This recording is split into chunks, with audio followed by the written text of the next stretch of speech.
Hi hello എല്ലാവർക്കും പുതിയ വീഡിയോയിലേക്ക് സ്വാഗതം.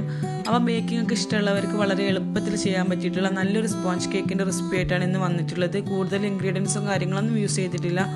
വെറും 3 ചേരുവകളെ നമ്മളിതിൽ യൂസ് ചെയ്തിട്ടുള്ളൂ. എല്ലാവർക്കും ഇഷ്ടമാവും. ഫുള്ളായിട്ട് തന്നെ കാണാം. അപ്പം പെട്ടെന്ന് തന്നെ വീഡിയോയിലേക്ക് പോകാം. അപ്പോൾ ഇതാ ഈ ഒരു കേക്ക് ഉണ്ടാക്കാനായിട്ട് ഞാനിപ്പോൾ ഇവിടെ റൂം ടെമ്പറേച്ചറിലുള്ള 4 മുട്ടയാണ് എടുത്തിട്ടുള്ളത്. ഇതിൻ്റെ വൈറ്റും യോക്കൊന്നും സെപ്പറേറ്റ് ചെയ്യേണ്ട ആവശ്യമില്ല. ഇതൊരു ബീറ്റർ വെച്ചിട്ടൊന്ന് ബീറ്റ് ചെയ്ത് കൊടുക്കുന്നുണ്ട്. അപ്പോൾ മീഡിയം ടു ഹൈ സ്പീഡിൽ വെച്ചിട്ട് വേണം മുട്ട ബീറ്റ് ചെയ്യാനായിട്ട്. മുട്ടേൻ്റെ ആ ഒരു സ്മെല്ലും ടേസ്റ്റും ഇഷ്ടമില്ല എന്നുണ്ടെങ്കിൽ നിങ്ങൾക്ക് വേണമെങ്കിൽ 1 ടീസ്പൂൺ വാനില എസൻസ് ചേർത്ത് കൊടുക്കാവുന്നതാണ്. അപ്പം ചേർത്ത് കൊടുത്തിട്ടില്ലെങ്കിലും കുഴപ്പമില്ല. പക്ഷേ ആ ഒരു ടേസ്റ്റ് ഇഷ്ടമില്ല എന്നുണ്ടെങ്കിൽ ചേർത്ത് കൊടുത്തോളൂ. പിന്നെ മുട്ട ഒന്ന് ബീറ്റായി വന്നപ്പോൾ ഞാനതിലേക്ക് മധുരത്തിന് ആവശ്യമായിട്ട് 1/2 കപ്പ് പഞ്ചസാര ചേർത്ത് കൊടുക്കുന്നുണ്ട്. പഞ്ചസാര ഞാൻ പൊടിക്കാണ്ടാണ് ചേർത്ത് കൊടുക്കുന്നത്. അപ്പോൾ കുറേശ്ശെയായിട്ട് ചേർത്ത് കൊടുത്തിട്ട് ബീറ്റ് ചെയ്യാം. മീഡിയം ടു ഹൈ സ്പീഡിൽ വെച്ചിട്ട് മുട്ട നല്ലോണം ബീറ്റ് ചെയ്തെടുക്കുക. നല്ല സ്റ്റിഫായിട്ട് വരുന്നത് വരെ ബീറ്റ് ചെയ്യണം. ഈ ഒരു തിക്കായിട്ടുള്ളൊരു കൺസിസ്റ്റൻസി ആയി കിട്ടാൻ ഒരു 10 മിനിറ്റൊക്കെ സമയം എടുത്തിട്ടുണ്ടായിരുന്നു. നല്ല ഫ്ലഫി ആയിട്ട് തന്നെ വന്നിട്ടുണ്ട്. ഈ ഒരു പാകത്തിൽ വേണം ബീറ്റ് ചെയ്യാനായിട്ട്. മുട്ട നല്ലോണം ബീറ്റ് ചെയ്തിട്ടില്ല എന്നുണ്ടെങ്കിൽ കേക്ക് ഫുള്ളായിട്ട് ഫ്ലോപ്പായിട്ട് പോകും. അപ്പോൾ അതൊന്ന് ശ്രദ്ധിക്കുക. അപ്പോൾ എല്ലാവരും ഈ ഒരു സ്റ്റെപ്പ് കറക്റ്റായിട്ട് തന്നെ ഫോളോ ചെയ്യുക. ഇനിയിപ്പോൾ ഇതിലേക്ക് ഞാൻ മൈദ ചേർത്ത് കൊടുക്കുന്നുണ്ട്. അപ്പോൾ ഞാനൊരു 12 ടേബിൾ സ്പൂൺ മൈദയാണ് എടുത്തിട്ടുള്ളത്. 12 ടേബിൾ സ്പൂൺ മൈദ കുറേശ്ശെയായിട്ട് ഒന്ന് അരിപ്പയിലൂടെ അരിച്ചിട്ട് വേണം ചേർത്ത് കൊടുത്തിട്ട് മിക്സ് ചെയ്തെടുക്കാനായിട്ട്. ഇനിയിപ്പോൾ ബീറ്ററിൻ്റെ ആവശ്യമില്ല. ഇതുപോലെ ഒരു സ്പാറ്റിലയോ അല്ലെങ്കിൽ വിസ്കോ സ്പൂണോ വെച്ചിട്ട് ഒന്ന് മിക്സ് ആക്കി കൊടുത്താൽ മതിയാവും. കുറേശ്ശെയായിട്ട് ചേർത്തിട്ട് വേണം മിക്സ് ചെയ്തെടുക്കാനായിട്ട്. പിന്നെ നമ്മൾ ശ്രദ്ധിക്കേണ്ടത് എന്താണെന്ന് വെച്ചാൽ നമ്മളിതിൽ ബേക്കിംഗ് പൗഡറും ബേക്കിംഗ് സോഡയോ ഓയിലൊന്നും യൂസ് ചെയ്തിട്ടില്ല. വളരെ കുറച്ച് ഇൻഗ്രീഡിയൻസ് മാത്രമേ ഉള്ളൂ.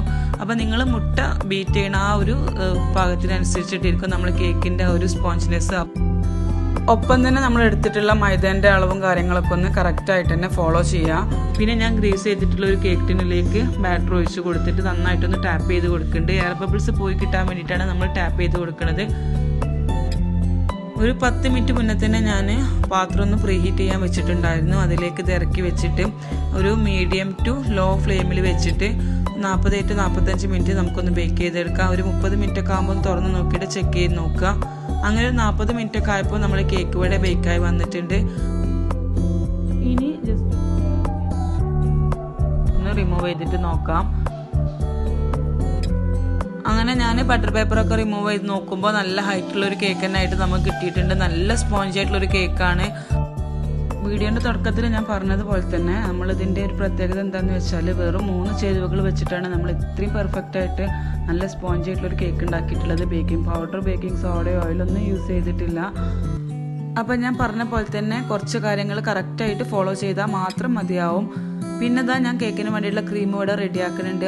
മുട്ടേൻ്റെ വൈറ്റ് വെച്ചിട്ട് വളരെ എളുപ്പത്തിൽ ചെയ്യാൻ പറ്റിയിട്ടുള്ള നല്ലൊരു ഹോം മെയ്ഡ് വിപ്പിംഗ് ക്രീം തന്നെയാണ് ഇപ്പോൾ ഞാനിതിന് വേണ്ടിയിട്ട് യൂസ് ചെയ്യുന്നത്. ആ ഒരു വിപ്പിംഗ് ക്രീമിൻ്റെ വീഡിയോ ഞാൻ എൻ്റെ ചാനലിൽ മുന്നേ അപ്ലോഡ് ചെയ്തിട്ടുണ്ടായിരുന്നു.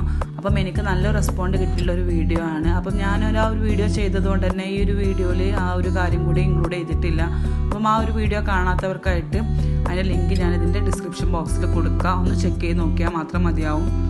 ഞാനിപ്പോൾ ഒരു 3 ലെയറായിട്ടാണ് കേക്ക് കട്ട് ചെയ്തെടുത്തിട്ടുള്ളത്. 3 or 4 ലെയർ ആക്കാനായിട്ട് സാധിക്കും. പിന്നെ ഷുഗർ സിറപ്പ് വെച്ച് വെറ്റ് ചെയ്ത് കൊടുത്തിട്ട് ആവശ്യത്തിനുള്ള ക്രീമാക്കി കൊടുക്കുക.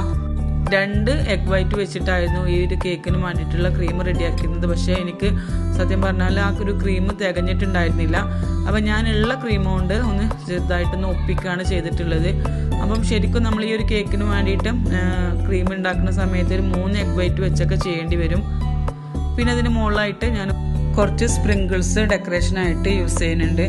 അപ്പം ഈ ഒരു സ്പ്രിങ്കിൾസിന് പകരം നിങ്ങൾക്ക് ഈ ക്രീം വെച്ചിട്ട് തന്നെ ഡിസൈനിങ് ഒക്കെ ചെയ്യാൻ പറ്റും. അപ്പോൾ അതൊക്കെ നിങ്ങളുടെ ഐഡിയക്ക് അനുസരിച്ചൊക്കെ ചെയ്യാം.